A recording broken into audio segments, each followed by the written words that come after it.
Dark Souls 3 is a game with which many of you are likely familiar, perhaps having played it to some endless degree, or maybe just possessing a somewhat passing interest in the title. Regardless of how well you know Dark Souls 3, it's often interesting to wonder how different the game is when it's not in the hands of us, the players, but instead those of the original developers. What do they see when they create, play, test, or debug the game? Well, that is something that I'm very lucky to be able to show you today. Hello everyone, my name is Lance, and for the first time ever, let's take a look at Dark Souls 3, not the game that was given to players in the form of a retail product, but instead running in full debug mode, which will let us see many things from a wholly new perspective.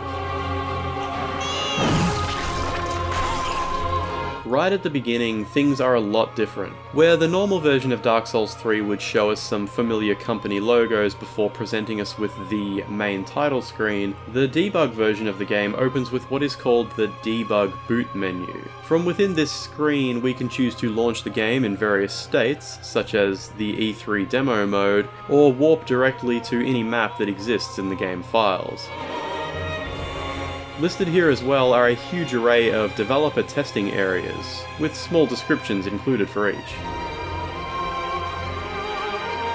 We can also access the model viewer from here, which allows us to load in any asset for viewing, as well as testing out animations.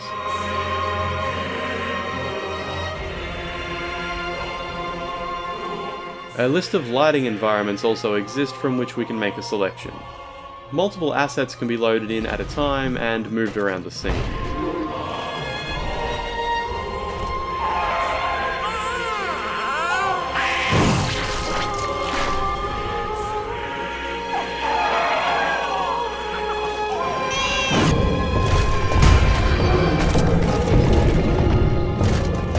The SFX viewer can also be accessed here, which similarly can be used to load in and test various effects that appear throughout the game.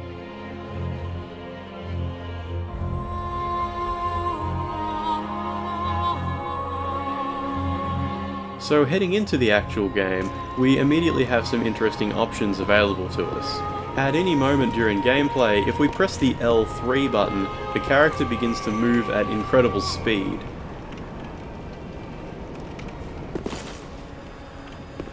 This feature is called Debug Dash. While Debug Dash is engaged, gravity is entirely disabled.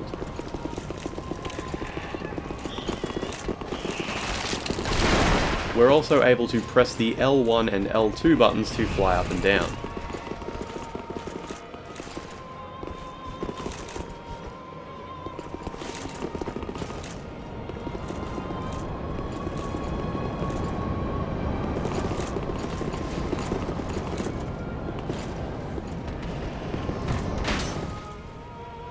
We can also fight enemies while this mode is engaged, which leads to some very one-sided fights.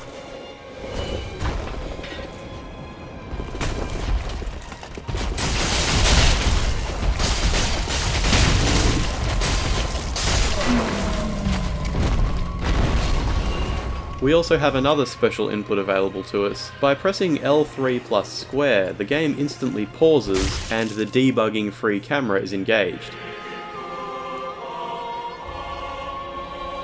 This can be used to capture some absolutely stunning moments, and if things aren't quite what you want, tapping the square button will progress the game one frame at a time, just to line up the perfect shot. Pressing L3 plus square cycles through the available modes, allowing us to fix the camera in place while continuing gameplay.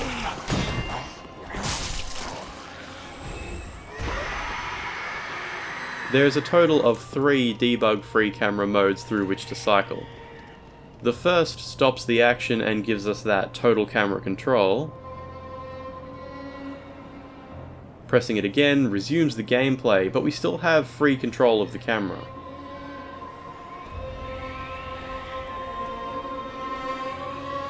And finally, the camera is locked in place and we regain control of the player character.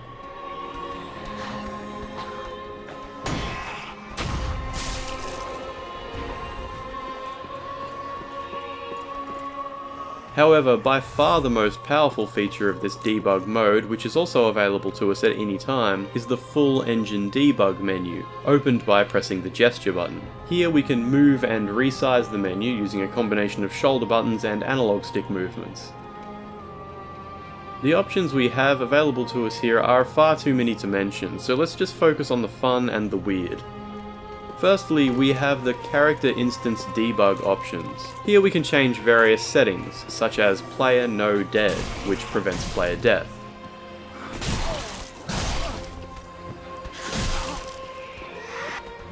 We also have all no hit, which disables character hit detection, meaning no attacks will successfully land. All no attack will disable enemy AI attacks.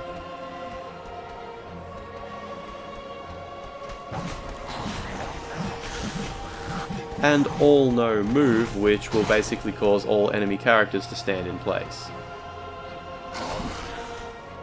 And we also have a setting called player exterminate, which causes all your attacks to become fatal blows.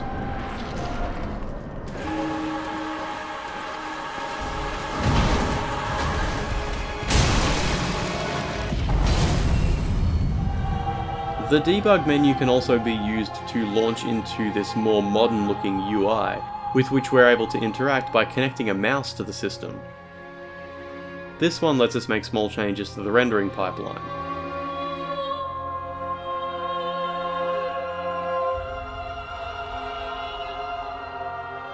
We can also view some debugging render targets for the pipeline here.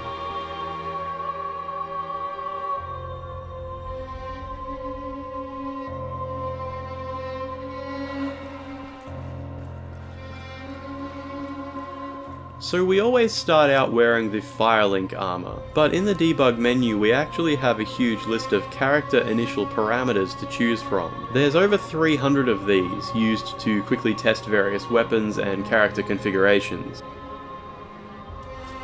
Some of them have weapons that ended up being quite different in the final game.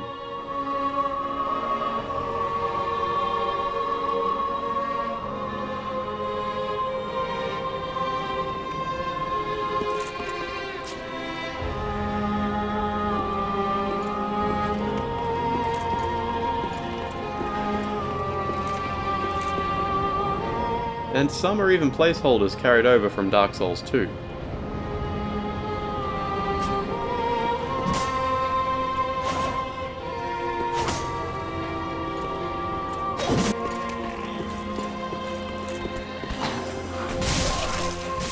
Now I could go on and on about the massive array of options within the debug menu, but let's just check out one last thing.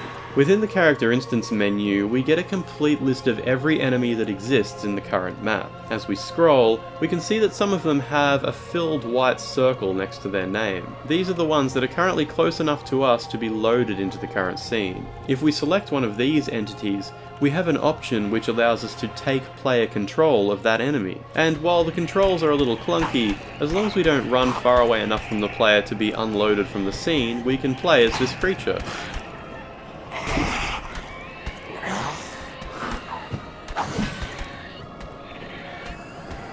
Because we are on the same team as other enemies, we can't actually target and damage them. However, once again, in the character instance debug menu, we can change our team, allowing us to fight other enemies.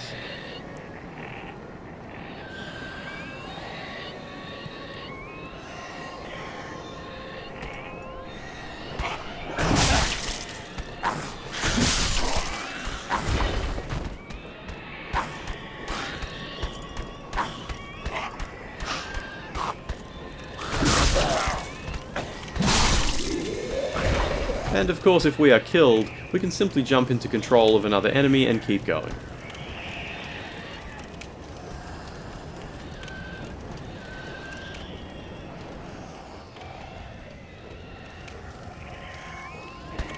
We can use this creature to kill the player character too, which basically has the outcome you'd expect.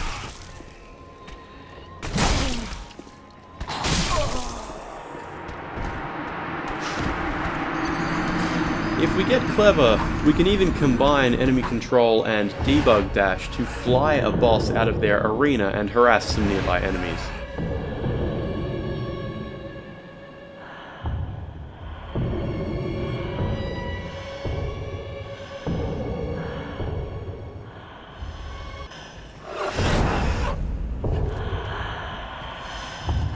So as I said, there are literally thousands of options in the debug menu, but I hope I've managed to pick a few here to show today that are at least a little interesting. I'm always working on finding something to show, so either way, if you'd like to stick around to see what I'm working on, feel free to subscribe if you haven't already. If you did enjoy this video, you can let me know by hitting the like button or leaving a friendly comment below. You can find more ways to follow and support my work in the description, and either way, thank you for watching. I'll see you next time.